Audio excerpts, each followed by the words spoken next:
Today's Memorial Day. Not Happy Memorial Day. Nobody who understands this day says happy. But if that's how you greeted people this morning, I'm not judging you.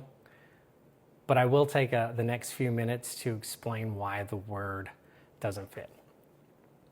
So Memorial Day started in the wreckage of the Civil War, killing anywhere between 620 to 750,000 Americans, more than any other war combined up to that point.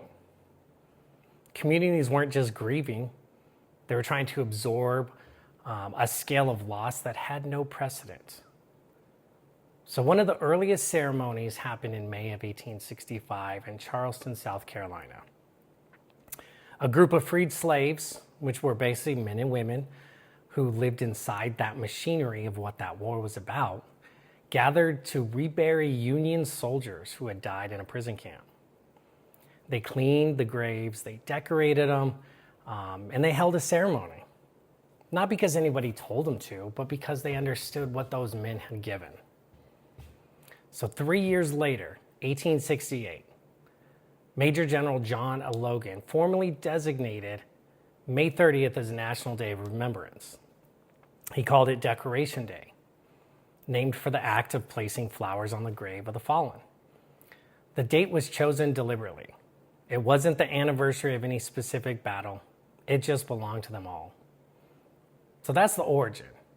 Grief, gratitude, and the specific recognition that somebody paid for this country with everything they have.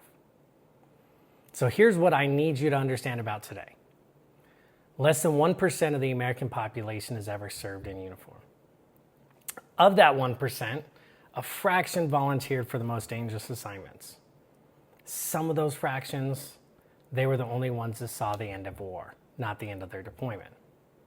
They didn't come home. Those are the people who today's for. Not veterans. Veterans Day is in November. Those are the people that served and made it back. Thanking a veteran today, that's just a misfire. Redirect that gratitude to who it belongs, the ones that can't receive it anymore. It belongs to those families who got the folded flag, who still set a place at the table, the ones who carry the weight of an absence that doesn't get lighter.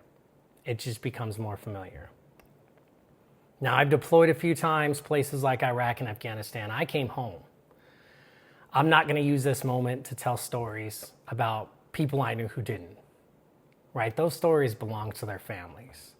But when I say the ones who paid the ultimate sacrifice, I'm not reaching for a phrase. I'm thinking about specific people, faces, conversations I didn't know were the last ones. That's what this day holds for anyone who's been inside of it. So what I ask for you today is 5 minutes. 5 minutes of awareness, right? You're going to eat good food, be with the people that you care about. You might be at a lake, a barbecue, a backyard picnic, a park. None of that's wrong. The freedom to do exactly that without thinking, without fear, that freedom was purchased.